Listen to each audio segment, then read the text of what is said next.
mga ka-repairman, meron tayong Samsung na automatic washing machine, digital inverter wobble. Re-repairin po natin yan. Yun po ay ayaw magkarga ng tubig. Ang inlet valve po, binabaklas na po namin kasama ko ang aking anak. Nabaklas na po niya yung likod kung saan nandoon yung inlet valve. Nakabili na po kami ng pamalit niyan. Yan. Yun po yung solenoid. Yan po yun.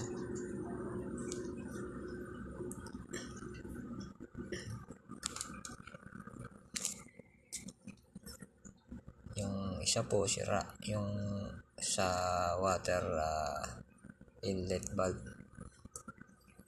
Tetesterin ko po para malaman natin kung alin yung buo, alin yung sira.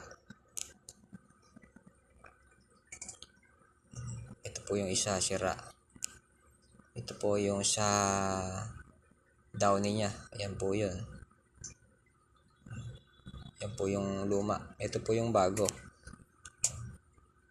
Buo po yan pareho. Ayan po yung bagong bili.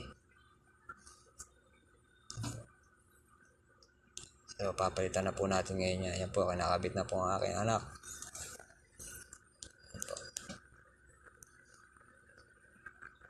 Nakabit na po namin yung bago.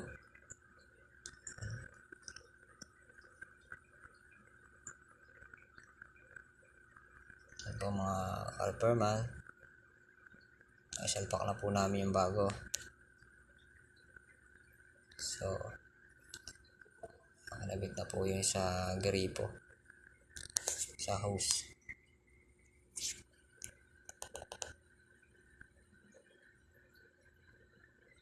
Turo ko po sa inyo kung alin po yung sa tubig na inlet valve papunta sa washing. Yan po, yung sa downy po yan, yung sa may kaliwa. Yung kanan po, yan po yung sa water inlet valve po yun. Karaniwan pong nasisira yung sa kanan pagkarga ng tubig. Madalas pong ginagamit yun.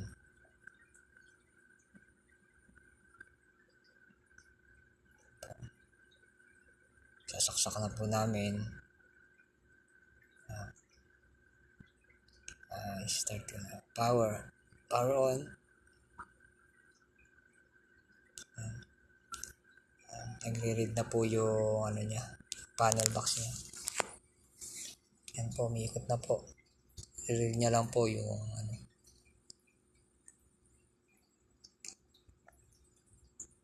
Kung nag-number na po yan, magkakarga na po ng tubig yan. Po, nag-number na. Tutulo na po yung tubig na yan. Doon na po natin malalaman kung talagang buo siya.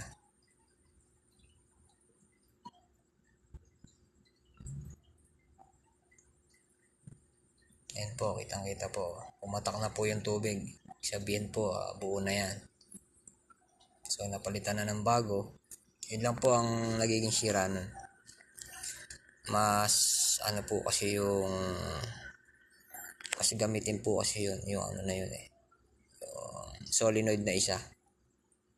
Dahil po sa water inlet.